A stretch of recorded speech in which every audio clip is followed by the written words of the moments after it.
ladies and gentlemen, it's Steven here and welcome back to another Chinese smartphone review, and today we're going to have a look at the Cubot H1 from efoxshop.com. Now sorry, my voice is a bit broken today, but I think we can do this, and we've got here some very nice phone. The H1 running the MTK 6735 only at 1 GHz, but this phone is a real battery monster because it comes with a 5200 mAh battery. And yeah, this is super awesome, and now I would say let's get directly started. You can find all the specs down below in the description, so also make sure you check out the link and chinadevices.com. And now let's go and let's check it out. Now guys, some quick words about the specs of this phone. So it's running the MTK 6735 and it's running at 1 GHz, 64-bit is supported. 2 GB of RAM plus 16 GB of ROM, 5.5 inches HD resolution. Well, I had the iNew L4 and it was also only running at 1 GHz, but the performance was really bad. It came with 1 GB of RAM and the software optimization was crappy. This one here comes with 2 GB of RAM and it runs quite smooth, so Cubot always has some very nice ROMs so that they run kinda smooth, at least on this one here. 13 megapixel rear camera, well, not the best one. Regarding the 8 megapixel front facing camera, probably interpolated, doesn't look so fancy. We run Android 5.1 as you will see later. The battery capacity is 5200 mAh, I can confirm it. We have quad band on GSM, we have dual band on WCDMA, and we have quad band on FDD-LTE with the band B20. Now there we go, ladies and gentlemen, let me quickly show you what you can find inside of the box. So well, there's a screen protector included. One is already on your smartphone, so actually you end up with 2 screen protectors. Then here we have a quick starter guide, and it's the usual Cubot quick starter guide I get with every Cubot. Looks actually the same, not sure if there's anything new, maybe they have changed here the model on the inside, but that's it. Then yeah, we have the usual charging accessories, but also an USB OTG, so USB on the go cable adapter, however you want to call that. Yeah, very cheap one, basically you can get those for 50 cents from eBay or whatever, but this allows you to use a controller, flash drive to charge other devices by using the micro USB port of your Cubot. Then here we have a micro USB charging cable, so as you can see, quite decent, comes with the Cubot branding, and here we have the Cubot charger. Now well, it comes with the correct power socket connector for my country, so you shouldn't have to use an adapter. The output is 5 volts and 2 amps, so 10 watts. I'm not sure what kind of quick charging it uses, probably that MTK pulse pump quick charging, however that thing is called, but it charges pretty fast, it's up to 50% in a bit more than 1 hour, so that's pretty good. Now, yeah, that's the charger, and the USB port is straight in. Charger not too lightweight, no gaps. Okay, some scratches here, but that was me. But so far looks pretty good, and we can also have a quick look at the charger right now, and then I would say let's have a closer look at the smartphone. So guys, here a closer look at the charger. Well, my phone is almost full, so when it's full it starts to charge a bit slower, so below 1 amp, but it starts to charge pretty fast, between 20 to 70%, below 50. It charges pretty fast with 2 amps output, so around 10 watts. And the charger itself, I've now tested it for some time and it does get a bit warm, but not really hot. So not that hot like, for instance, I always compare it to the Elephone P7000 charger because this was the biggest fail in history I've ever had in my hands. But so far, the charger here on the Cubot is quite decent. Now as you may know, Chinese companies sometimes lie about the battery capacity, but I can tell you the battery capacity on the Cubot H1 is definitely real. So I've measured it, and basically that little USB meter measures the milliamps here, and you see we have 4932 milliamp hours. For sure we have to recalculate that because we need watt hours. So this is at 5 volts and the battery has a maximum of 3.8.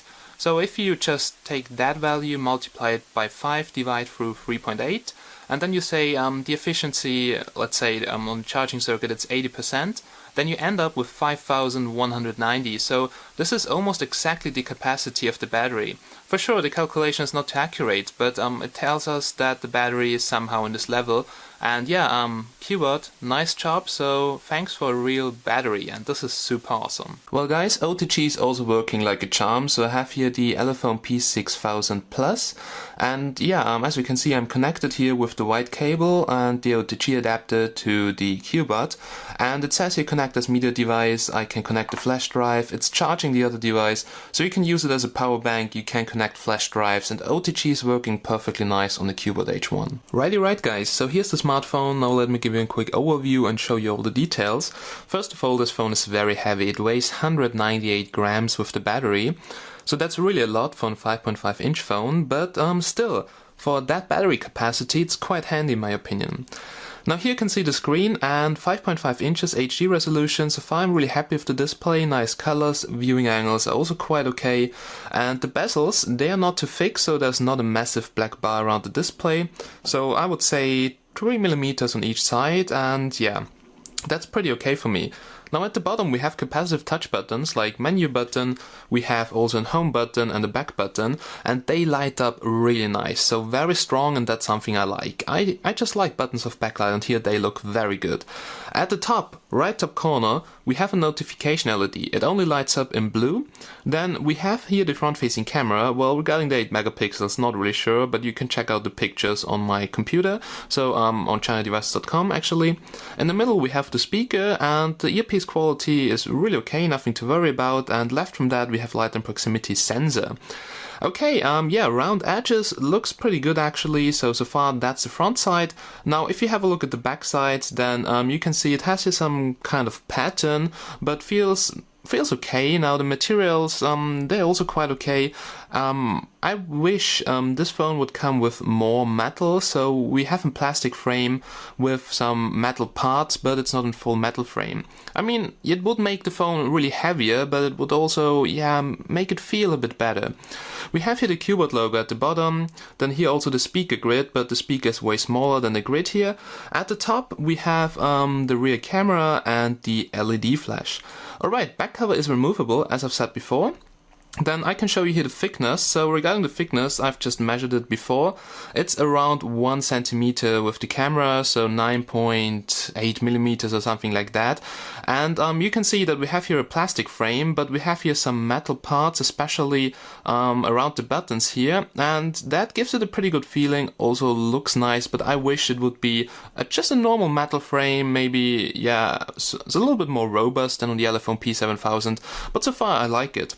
At the bottom, we have here actually the microphone. Yeah, sorry, the microphone, it's also at the bottom of the front side. So we have a little hole. I just thought it is at the bottom of the frame, but nope.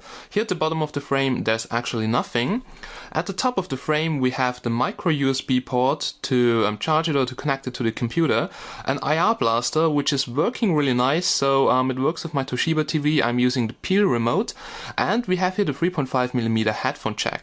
The power button is placed on the right side of the frame, all along with that metal piece here, and on the other side, to the opposite side, we have the volume rockers, so up and down. Alright, that's basically it. So that was just a quick overview over the smartphone, and now I would say let's remove the back cover, and there we go. So, does not fit so tight. We have here, I don't know, some shielding, sticker, whatever, and it's completely made out of plastic, no NFC in the smartphone, so no antennas in the back cover. Now this is how the phone looks without the back cover, and the cool thing on the Cubot H1 is that the battery is removable, and this is really fucking awesome. So let's take it out, and there we go. And here you can see that massive battery, and I can definitely tell you the battery capacity is real. So you did see the measurements, and it's absolutely real, 5200 milliamp hours. eFox says interpolated, but well, don't write this, it's stupid. Okay, yeah, serial number right over here, and yeah, that's it guys, 3.8 volts, which equals then with the milliamps, 19.78 watt hours, 3-pin connector, and it's super nice that this is replaceable. I mean, you will never run out of battery, but you know, batteries also have a lifetime, so if it breaks down, you don't have to take apart your whole phone. And yeah, without the battery, the phone is absolutely lightweight. We'll just have a look at the weight in a second. Here's a sticker with the two IMEI numbers, because it's a dual SIM, dual standby phone. We have here a regular sized SIM card slot. It's SIM card slot 1, WCDMA, GSM, FDD, and the second SIM card slot is it's GSM only. Okay, here we have a micro SD card slot, so to extend your internal memory. Also my 64GB SD card works, but it's currently in my GoPro. Here at the bottom the speaker, so you see it's here separated, but very small speaker, quality, well, not the best, but it's quite okay. And at the top here in the corners we have antennas. Alright, that's basically it. And now I would say let's have a closer look at the weight. Okay, so there we go. And first of all, here comes the battery. It weighs exactly 81.7 grams. This is really a lot. And yeah, the 50 milliamp hours per gram rule, I'm not really sure if that's correct. Some people said that. But regarding my measurements, I think the battery capacity is absolutely real. We can have a look at the phone itself. So 104 grams. The whole phone, let's say here with the back cover, which is an additional 10 grams, it almost weighs as much as the battery. So if we add the battery, you end up with almost 200 grams, which makes this phone really, really heavy. But in my opinion, it's still a nice size, not much more than 1 centimeter. It's just like the THL5000 I've had, quite handy, and so far I like it. Now sorry guys, I mixed up something before, so the notification LED also lights up in red and green, but I wasn't really able to change it for different notifications to another color. So when you're charging it, then it lights up red. When it's fully charged, it's green, and when you get any notification, it's blue. But I will see if I can find some software solution to change that. Okay, so we're now here on the smartphone running Android 5.1, and it feels really snappy and smooth. Now it's the 1 GHz chipset, and usually it runs crappy, but with 2 GB of RAM and the good ROM here from Cubot, it runs actually pretty fine. We can go here to about the phone. You see here it's the model number H1 running Android 5.1. We have here wireless update, and so far I've got one wireless update, I think, and this was when this release was released. But so far there was no OTA yet, but also not really many bugs in here. Okay, now let's go through the settings. First of all, we have here Wi-Fi. Now Wi-Fi, it's not bad and it's not totally good. It finds the network of my neighbor. Now if you watch a lot of my reviews, you will see that not all devices can find the network here of my neighbor. This home is the router in my next room, so we have here good signal, 65 Mbits, could be a little bit better, but yeah, so far I'm happy with the Wi-Fi connectivity. We have here Bluetooth. I've tested that with my smartwatch, if you've seen the review, and actually the range was quite okay, so I did the range test, it was around 10 meters. And so far I had really no issues with Bluetooth, but I also didn't do a lot of media transfer over Bluetooth. We have a SIM card because it's a dual SIM phone, so basically you can set up here your main SIM card. By the way, don't forget to switch on cellular data here. And here also under data usage, because it has here 2 switches, it's a little bit tricky. And yeah, here the usual stuff in there. Now let's have a look at display. What you can see is that there is no mirror vision, but we've got here the LED. So basically red when you charge it, green when it's finished, and if you miss any event it will just flash blue. So yeah, you get all the notifications in blue and you don't know which app was that. I would like to have green for WhatsApp, but I will see if I can mod that. Okay, we have sound and notification as always. We have the storage. You see it comes with one big partition, 12.11 gigabytes, around 10 or something like that, usable when you really unpack it. Here my SD card, it's supported and detected properly. The battery stats absolutely outstanding. So yeah, I'm using Tinder, just, you know, to find some nice girls, but well, I always have GPS on, also right now, and I had no phone which I could use Tinder whole day, and I actually still have like 30% left of the battery. And really with GPS on, 3G on, everything actually, also with Bluetooth for my smartwatch, I could come through the day, and this is incredible. So well, I did a Geekbench test, but unfortunately I can't upload the result for some reason. They think it's cheating, and somehow, you know, I can't upload it because it stopped at like 17 hours. It was the last time I had a look at the phone, and then boom, I don't know, I went to sleep, and when I woke up I couldn't upload the result. But you will find probably some other tests online, and it's crazy. Now the battery lifetime for normal users, it's at least 2 days. It's really, really nice, and if you're a heavy Android user, I mean, you can use this phone all day long. Even though the performance is not the best, the battery lifetime is absolutely incredible. So that's basically the main feature of the smartphone. Let's have a look at apps running in the background. So there we go. And let's see the memory consumption of the ROM, and this looks very good. We have more than 50%, so actually 75% of the RAM free. So Cubot did some nice optimization on the ROM. The ROM runs really smooth, even though it's just a 1 GHz model, but you see it here if you have a look at the RAM consumption. This is absolutely nice. Also, it's really clean. There is no Chinese app on there, especially that. I guess it's some system app. And yeah, that's it. So really clean and absolutely smooth. As always, language and input, so I think I don't have to show you that all the time. So languages in there, not the full Android language pack, but mostly all languages you need, even though the translation is not always the best. Let's go back here. Then we have, developer option, accessibility, and about the phone, where we were before. So that are basically the settings. Pretty awesome. We have the Android status bar, notifications as always, so really nothing customized here. We have Wi-Fi, Bluetooth, so the basic switches. I would like to have a data connection switch because I usually switch it off because I don't have so much data. And here also the brightness slider from 0 up to 100%, no problem. So that's the home screen. As you can see, there is no app drawer, so we don't have a menu here. And whoops, I just entered something. Maybe that is what people don't like. And also you have an UI pack, but that is the whole customization you can find in here. And also with, that icon pack and everything, it runs really smooth and does not consume a lot of RAM. Alright, then now I would say let's have a closer look here at the basic functions, and let's get started here with the phone application. And there we go. Let's now try to call, a random number like 147, and there we go. That's some popular hotline here in Austria. And here's the speaker. And here you can hear it, so the speaker quality is actually really quite okay. And we'll later also do a quick music test on YouTube.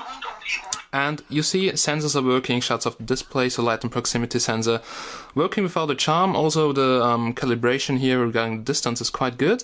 As always, context messaging, so the default stuff. We also have here the browser. I hope it won't open up YouPorn. Nope. Actually my bank account. That's also nothing to show on YouTube. And well, I would say let's get directly started. Let's have a look at the camera application. So let's go outside for a quick camera test so I can show you that. So far, quite okay, but at night the camera absolutely sucks. Oh yeah guys, so we're now here on my balcony to test the cameras of the Cubot H1. Well, my mic just died on me, so we have to use the camera mic. I hope it's okay. And there we go. So you see the camera is not laggy. If I shake it here around, it doesn't lag behind. That's pretty good. We have a tap autofocus working pretty nice. So here you can see the focus, also changes the lighting properly. And that is looking good so far. So that's the rear camera. We can switch it to the front-facing camera. Looks a bit zoomed in 16:9, but it's really wide angle in 4:3. So we can go here and change it. You will now see picture size is 6 megapixels, but this is only in full screen. In 4:3 you can have up to a maximum of 8 megapixels. Well, since the camera quality here looks okay, the pictures also look okay, but the video quality looks really strange. So it's really pixelated and blurry, so I don't like the video quality of the front-facing camera too much, but you will see it just in a second. And we can now switch back. And as you have seen, it's quite wide angle in 4:3, also in video mode, but the megapixels are probably interpolated. But you can check it out on China devices. Alright, so here the rear camera on the left side, as always, we have different modes, and we can also go here to the settings. In here to the camera settings, you see it has everything in here as usual. And here we can confirm 9.5 megapixels in full screen. And let's go to 4:3. Then we have a maximum of 13 megapixels. Alright, that's basically it. Unfortunately, not the full megapixels also in full screen, but now video quality is set to fine. And I would say let's just go and let's do a quick video test so you can check out the video mode. Alright boys and girls, so here's a quick back camera video test on the Cubot H1. Now we're somewhere here outside of Vienna. It's already a bit dark, but there's still enough light to do the video test. The preview looks really blurry, but I just checked out the video on the smartphone and that actually looked quite okay. So just have a look right now on the computer. I will now focus on the trees here in the background. So if you just follow that road straight down there, then just have a look at that. So some objects which are more far away. Then we can also have a look, for instance, here at some close-ups. For instance, here's my camera. That's the Panasonic GH4. If you're looking for a 4K camera to film reviews or whatever, this camera is really super awesome. Now, the macro distance, it's around 8 centimeters. After that, it's really hard to focus. Actually, it's not really unable to focus then anymore. Now, the colors, they look actually quite okay. So we have automatic white balance. Then just check out here the sky. So lighting adjustment works. Actually really beautiful right now here. Well, my car, so some darker blue tone, so you can see that. We can, for instance, also have a look here at some close-ups in there. Check out the lighting adjustment. And there we go. So, well, some crappy old car.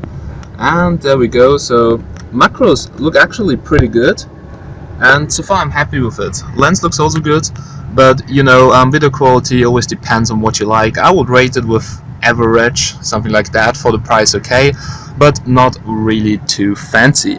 Okay, that's it. I will now just take some pictures, sample pictures as always on China devices, and yeah, let's go and let's continue. Hey guys, here's now a quick front-facing camera test on the Cubot H1. Now, I'm really sorry, I just wanted to do an outdoor shooting test and show you the camera application, but now I just found out I have no memory card in my camera. Well, yesterday the night was crazy, it was way too long, and for some reason I've just fucked it up. But this is the front-facing camera quality of the Cubot H1. So we're currently here outside of Vienna. Just check out here the background, so if everything is sharp, but it's really nice and wide angle. I actually really like this, so I can get myself easily on the picture, so I can even hold it like 10 centimeters in front of my face and still get my almost my upper body into the picture, so that's really nice. Now regarding colors, it looks okay. It's now very cloudy, so yeah, maybe not too nice right now to film, but it looks a little bit blurry right now here in preview. I mean, just check it out for yourself on the computer if it's okay for you or not. We can also quickly go into the car so you can see that it changes the lighting properly and everything. So here inside that also works. So far so good. Front facing camera on the Cubot H1. Righty right, so that were the cameras. Now the rear camera shoots with an 2.2 aperture, front-facing camera shoots with an 2.8 aperture. Now when you have good lighting, the rear camera is okay, it's average. In low lighting you have seen some lines across the screen, it's quite noisy, high ISO. Doesn't look really good, but you can find sample pictures on chinadevices.com. And yeah, I would just say the cameras are quite average, not really good, not really too bad. So for the price I would say it's okay. But it always depends on what you like, so just make sure you have a look at the sample pictures. Alright, we have music player, we have the Play Store pre-installed, so the latest version you don't have to fuck around with the Google applications, you just start the phone, you enter your Google account and there you go. Alright, FM radio also in there, also supported, working pretty nice. So here the usual stuff you can find on every Android phone. Basically that was the first page. When you unpack it, it stops at voice search, and all the other crap here are apps which I have installed. So it comes very, very clean, and that's something I really appreciate. And you see it when I scroll here through the pages, when I open up things, it's quite responsive and snappy, so the performance is really good. So we'll now just do a speaker test, an LED flash test, GPS test, and then we'll come to the benchmarks, and after this you will hear my final conclusion about it. And there we go, lights off, it's time for the LED flash test. So there we go, let's switch on the light. And I have to say, it's not too bright, doesn't hurt so much when I look into it, but the light is very focused, so it's more like, yeah, concentrated, but looks pretty good. It's kind of white, as you can see. We can also just quickly go to the camera application, so I can show you the shutter delay and how it deals with the flash when we just take a picture here. And there we go, flash off on automatic. And there you go, you can already see in preview the lines, the high ISO, quite noisy, and when it's complete dark then pictures look actually kinda crappy. So you can find some on China devices, so make sure you check them out. So here comes the speaker test on YouTube, and there we go, NCS, and video playback is also smooth on this device here, and the battery gives you amazingly long video playback time. But well, just listen here to the speaker, and there we go. Well, lacks a bit of bass like all those China phones. For instance, my S6 has some really nice bass boost. And yeah, regarding the loudness, you can tweak it. It's actually quite loud, but it could be a bit louder. And regarding the clarity, well, 6 out of 10 points. It's clarified as this. But you know, every year is different. it did not really oversteer too hard, but just a little bit here maximum volume, and could be a bit louder and better. But well, speakers are always not so good. Regarding the 3.5mm headphone jack, I was listening with the Xiaomi Pistons, with the Sennheiser M2 we reviewed, those in-ears, and yeah, actually the playback through the 3.5mm headphone jack is quite good. Just the gain wasn't too high, so I like to listen to music loud, but you can also tweak that in the engineering mode. Alright, that's basically it. Oh yeah, so here comes a quick GPS test in the Android's GPS test application. We have currently 11 out of 11 satellites here connected, and the accuracy range is currently 10 meters. You see it goes really down when I stop driving, so let's see to which accuracy we can fix it. Alright, so 3 meters. Sometimes there are lag spikes, so like, if I can say it like this, where it just goes up to 15-20 meters, and sometimes it showed me a bit off the road, but I think other reviews had the same problem so far, what I did see. Okay, you see it does not support GLONASS, so some people, yeah, they just ranted me because I say that the chipset doesn't support GLONASS, and well, there are different versions of the MTK 6735. Some support GLONASS, but this one here not. Alright, then let's switch here to the GPS test application. Let's see what we can get here. And here we have 12 satellites in view, 11 in use, and you can see the signal actually looks quite good. It's a bit cloudy today, already very late because I had to switch cars. And yeah, here you can see the signal. So far the signal looks quite good. Accuracy while driving 30 is about 50 feet. And now I would say let's just switch to Cyjig and let's do a quick navigation test. Then here's the real navigation test with Cyjig offline navigation. And well, yeah, as I've said before, weather conditions a bit cloudy but quite okay. And GPS performance is also okay. Sometimes it lags a bit, then jumps back to the original position, but navigation is possible. And I will now just take the wrong road, so we'll just drive now to the right. Let's see if we can confuse it or how long it takes to reroute. I just have to drive a bit careful because my camera is not really secured. And there we go. So let's now drive to the right. And let's see what it does. Oh wow, holy crap, almost dropped the camera. Okay, so it's now stuck for 10 seconds, but now it did reroute. So let's continue here a little bit. Let's maybe drive a bit faster. Okay, regarding the speed, shows it's pretty much accurate. Then on the left we have a road. I will just tell you when we pass it. Okay. So we have now passed the road. So you see lags a bit behind and always follows the directions which are actually suggested. But also rerouting here only takes about 10-15 seconds. And so far I can say navigation is definitely possible, so there's nothing wrong with it. But GPS is not as good like on the other MTK chipsets or the 6735 with GLONASS. So would be a little bit better, but still GPS performance is quite decent here. Oh yeah, the benchmarks are finished and here's the result. So we get 19,000 points, 19,200 in Antutu. This is really not a lot, non-verified, because I'm currently uploading. The internet connection really sucks right now. Well, you can see here the ranking. So we're here really at the bottom, and for instance, you can just compare it to some older chipsets. We can go here to info. You see it's Android 5.1. It's only the 32-bit versions and not 64 bits. Here once again the chipset, HD resolution, 30 megapixel rear camera. Well, nothing special in here so far. 8 megapixel front facing, interpolated, and here all the sensors like direction, light sensor, proximity, whatever. Also eCompass from Bosch, that's actually a huge company, so well, let's see if that is true later. We can go here to Geekbench, and here's the result of Geekbench. 484 single core, multi-core score 1293, so not too much. It's in quad core and clocks up to 988 megahertz. Oh yeah, then CPU set as always, so to check this out we can go here to the SoC. So here you can see it once again. Here we have the device info. So well, total RAM 1940 megabytes. The available RAM is a wrong reading. We have no root access, so when you get it, it's not rooted, but the tutorial is online on how to do that. And well, some nice ads. I hate this app so fucking much, but at least it's free then. Okay, you can see here the temps. So I had no battery overheating. In summer I had some problems with some big battery phones, like they tend to overheat when they're under the windshield of a car.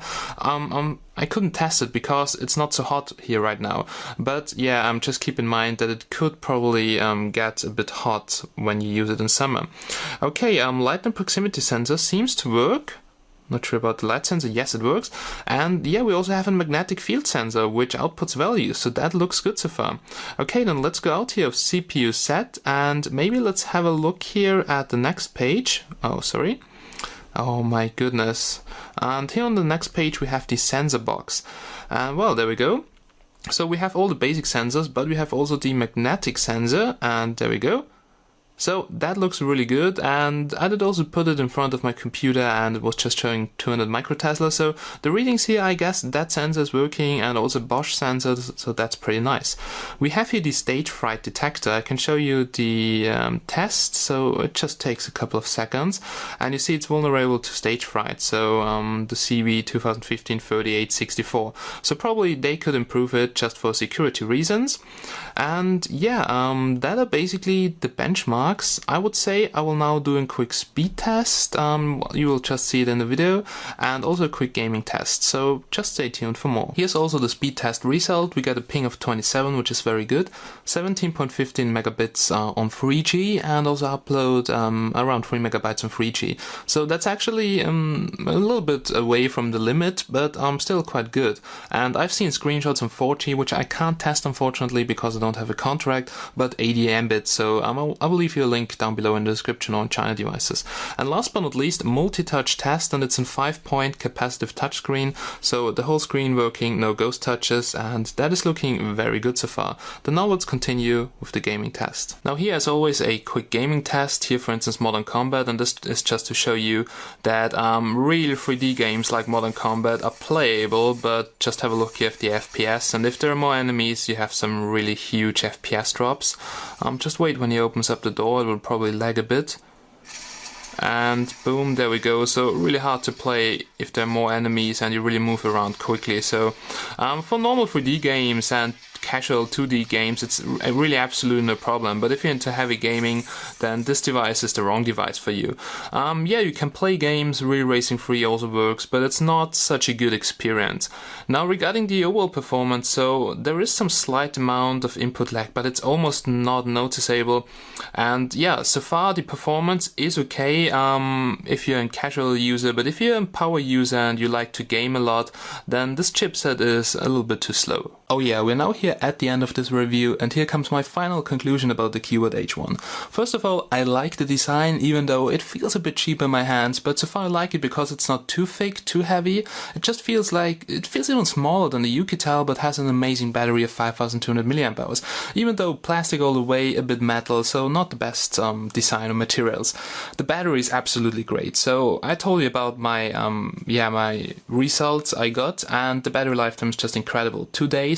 At least for me, and I'm a heavy user, so I think there are people who can get 3 days. It's absolutely great. And I can't even upload the Geekbench result because they think it's cheating, so yeah, that says everything. LTE band 20 is in there, 4G LTE is working, Wi-Fi was quite okay, not the best, not the worst. GPS performance, I did read that some reviewers had GPS problems. I can't confirm that. GPS worked for me pretty good. I was just driving around 1 hour and it just showed me 1 or 2 times off the road, and that was just because I was driving left, right. But yeah, so far it's quite usable for basic navigation, and it doesn't support GLONASS, so for sure also the GPS performance is not the best, but it's working. Performance, yeah, so some slight amount of lag sometimes apps crashing, but for basic users, entry-level users, this shouldn't be a problem at all. For 3D games, basic 3D games, yeah, okay, but heavy 3D games like Modern Combat, GTA, it's kind of laggy and not the best experience. The speaker is okay, could be a bit louder and a bit more clear, but it's quite usable as you've heard before. The camera wasn't really happy with the front-facing camera video mode. Photos on the front-facing camera are quite okay. Rear camera, when you have good light, it's okay, but in dark light it looks absolutely terrible. So there are many phones who do better in low lighting. Alright, so that's basically everything about it. All in all, for the cheap price, yeah, it's a nice nice entry-level phone if you're into battery lifetime, so if you really need it for a couple of days, then go for it. But just keep in mind that the performance is really not the best. Alright, ladies and gentlemen, so enough talking for today. My voice is really fucked up, and yeah, you can find a link down below in the description. Don't forget to check out ChinaDevices.com, which brings you the latest news and everything about China phones, so make sure you check it out. See you in the next one. Bye bye, and have a nice day, guys.